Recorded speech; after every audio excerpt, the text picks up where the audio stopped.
Barbara Walters, and welcome to our program. I'm talking to you through the medium of one of the most, I think, fantastic inventions ever, and that's television. You know, I was going to say telephone because I still haven't gotten used to the telephone. That was a good one, too. That was a good one, too.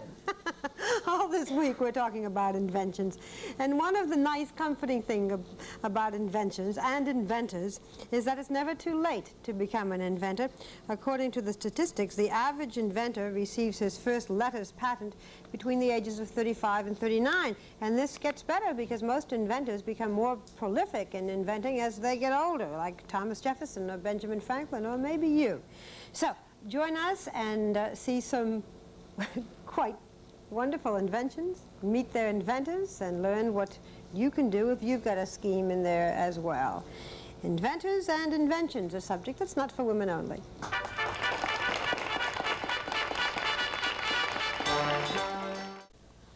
May I introduce you to our panel of inventors, and if this table looks very messy, it's not because we're slobs, it's because these are their inventions and we're going to show them to you.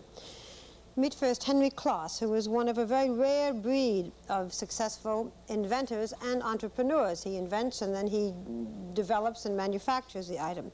He developed the revolutionary acoustic suspension loudspeaker system. I haven't a clue as to what that's about. I just know you got very rich from it. And he's now pursuing his newest invention, which is life-size television, which he calls video beam, and that's what I just showed you, and we're going to go over and show you how it works because it's something that will shortly be available for any of us if we have the money.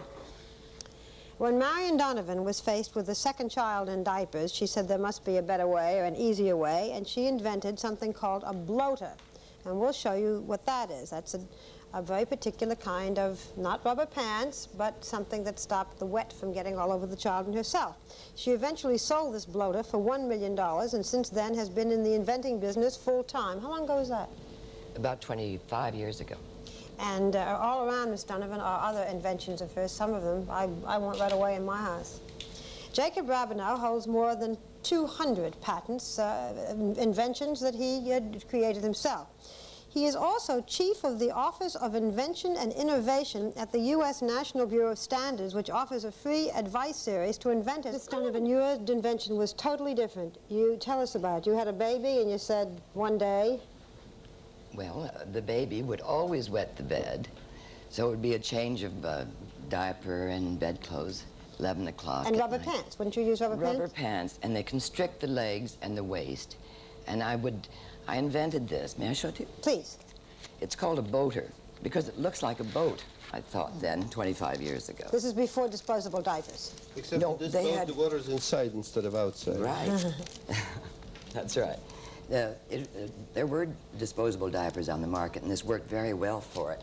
But this is before the new laminated plastic. So this is going to simulate a diaper.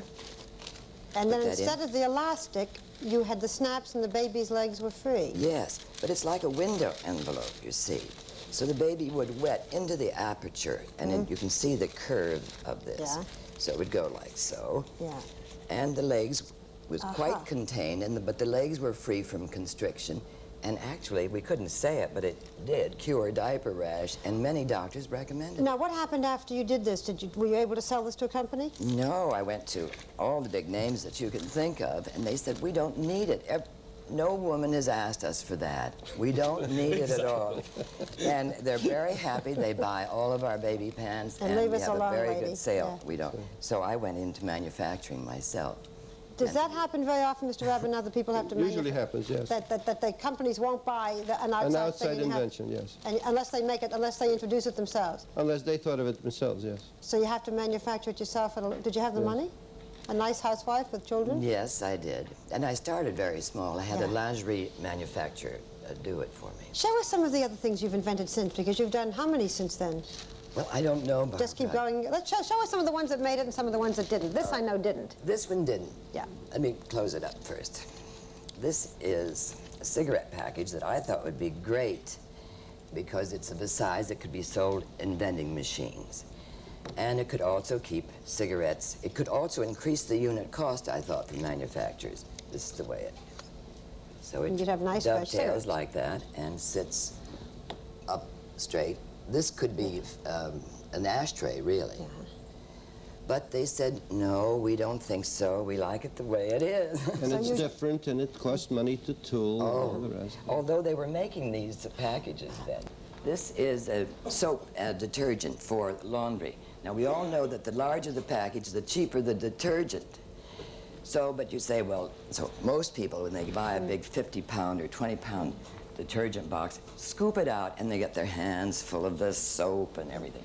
So I said to one manufacturer, why don't you put that gadget at the bottom of the thing? And then when the grocery boy comes in to deliver the 50-pound thing, you just do that.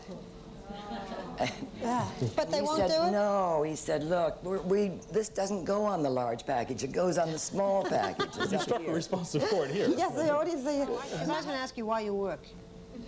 Why do I work? Yeah, I Partly mean- because I love it, partly because I get a very good salary, partly for the fun, and sometimes I even get invited to TV shows.